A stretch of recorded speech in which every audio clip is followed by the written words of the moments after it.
Hello, this is Mr. Hall. I just wanted to make a quick video that would help explain a little bit better what I'm expecting for your introduction of your research project. And so I'm just going to go through a few different things that will maybe help some of you who are struggling to understand some of the directions that I've given so far. So first of all, we look here on Google Classroom, and you can see that I have a presentation here. We've talked about this before. It's just this little slideshow here that talks about drafting the intro, the thesis, and the conclusion.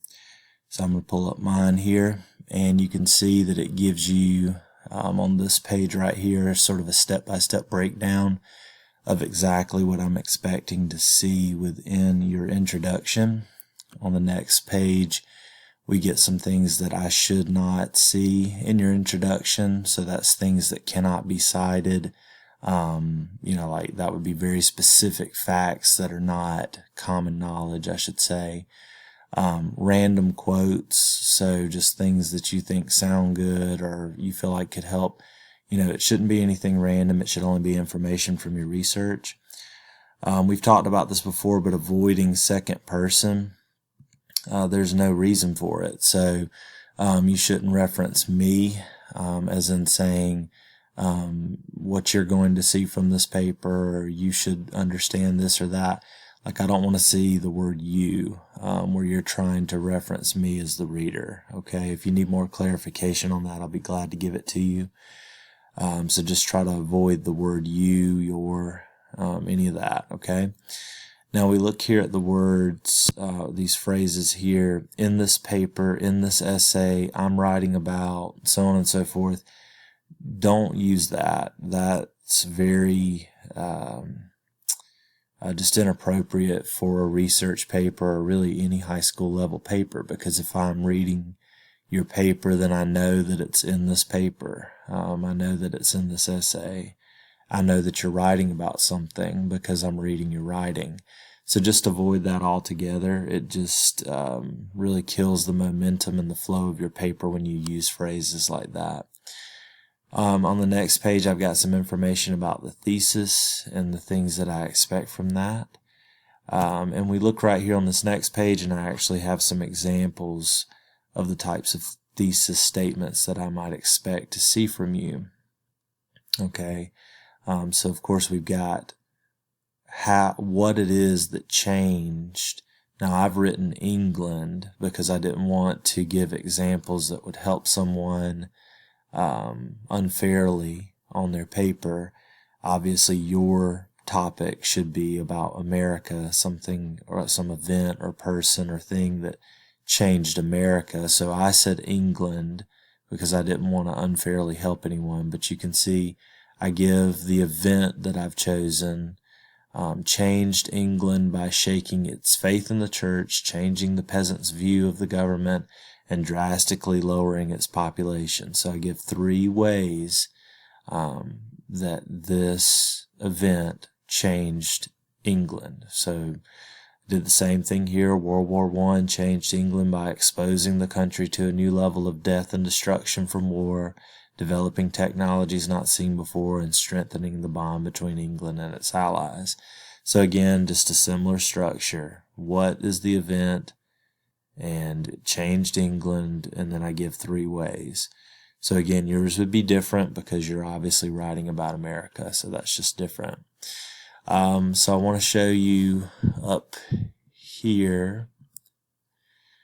Again, this would be the kind of thing I would expect in the paragraph itself.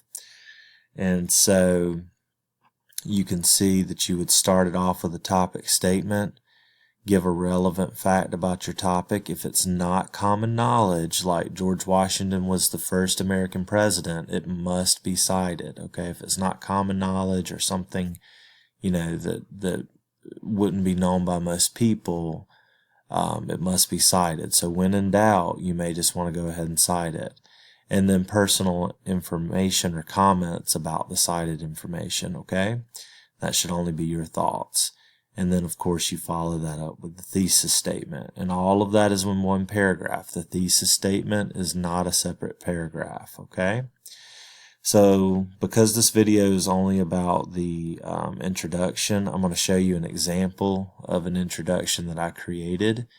And I actually went and got a source on my topic, and, read through it and, pulled information out of it just like I expected you to do. So here's another little change here. I told you already that I'm doing my pretend paper on England because I don't want to help anyone, unfairly, to do their paper for them or anything like that. And so that's a difference, but also I'm going to have to show you in typing how I want this done, because you wouldn't be able to read my handwriting probably very well.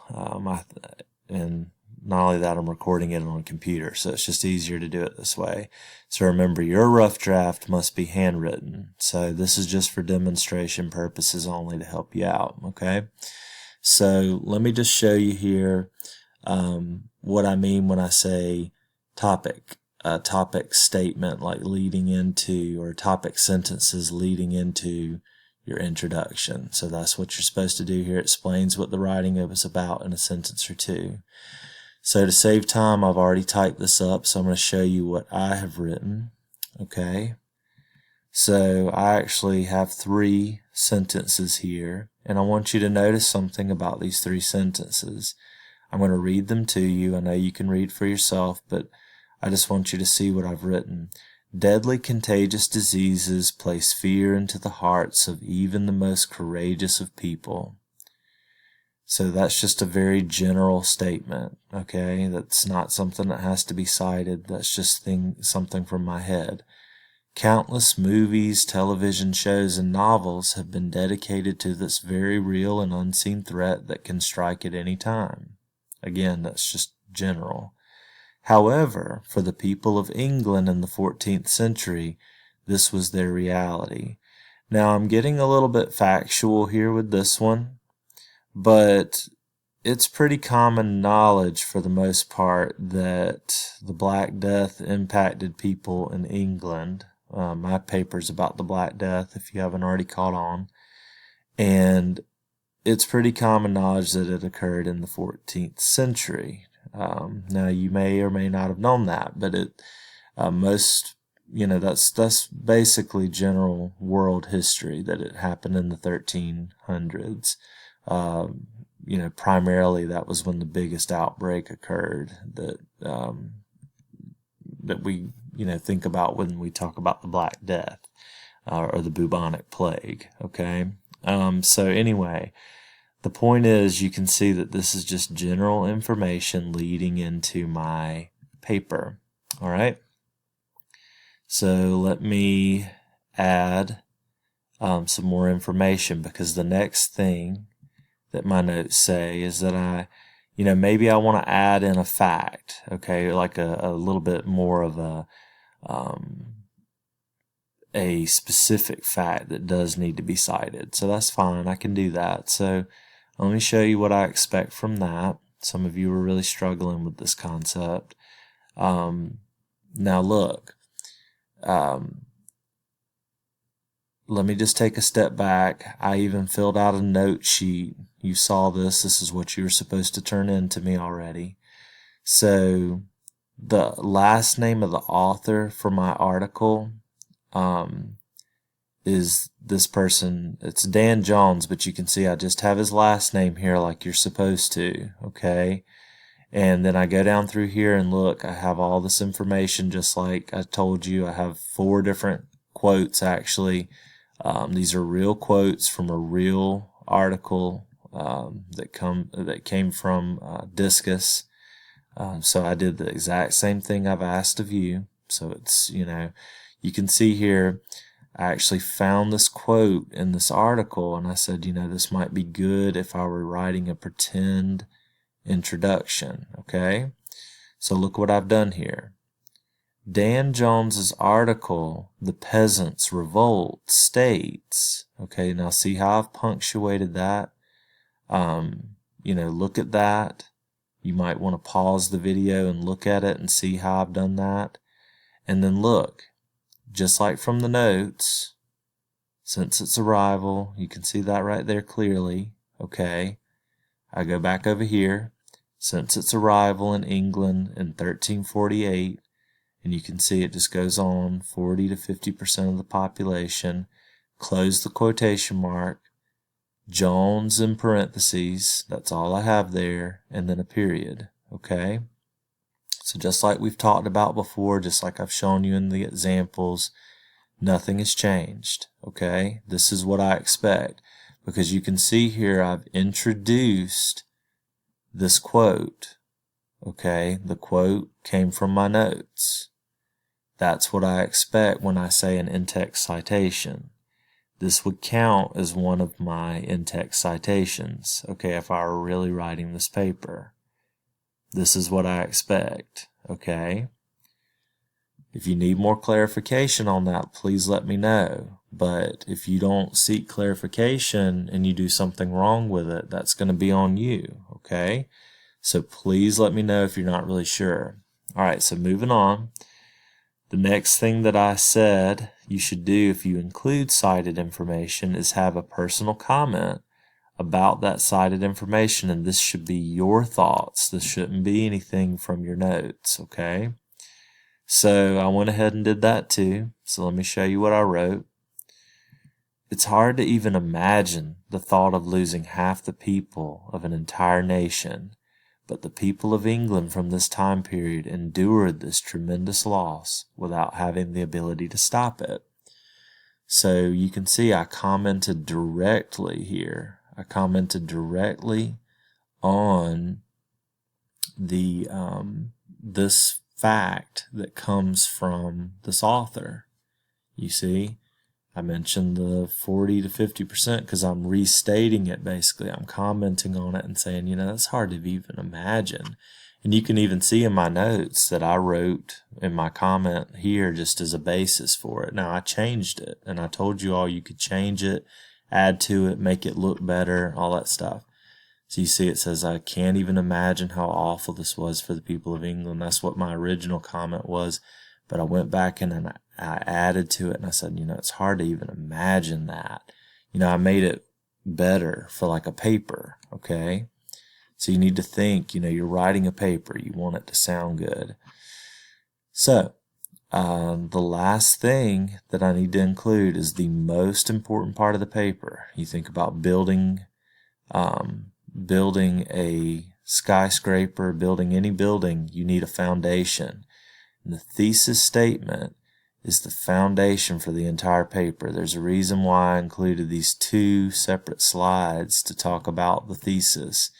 Okay, so I need a good thesis, and I gave you one in the example box there, but I'm actually going to, I actually rewrote mine a little bit more to fit the research that I found.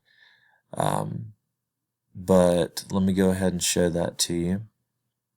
Okay, so this is how I finished my introduction. The Black Death. So I'm being very clear about what I'm writing about now. Notice I really didn't talk about exactly, you know, I didn't make a whole lot of specific references here. But here I make it very clear to the reader. So in that case, it's me. The Black Death changed England by restructuring the economic system, altering the population, and shaking the faith of the people. Okay? So that's all there is to the introduction. I've got my topic statement leading in. I've actually included some cited information from my notes, cited it correctly, I commented on it, and then I gave the very, very important, the extremely important thesis statement, and I'm all done. So I'm ready then to indent and begin my first body paragraph. Okay? So that's a little different thing. You need to reference back to the other set of notes that I have about drafting the body, and those will help you as you move forward with this research paper. So good luck with your introduction. I know you'll do a great job. Just follow my instructions and you'll be fine. Thank you.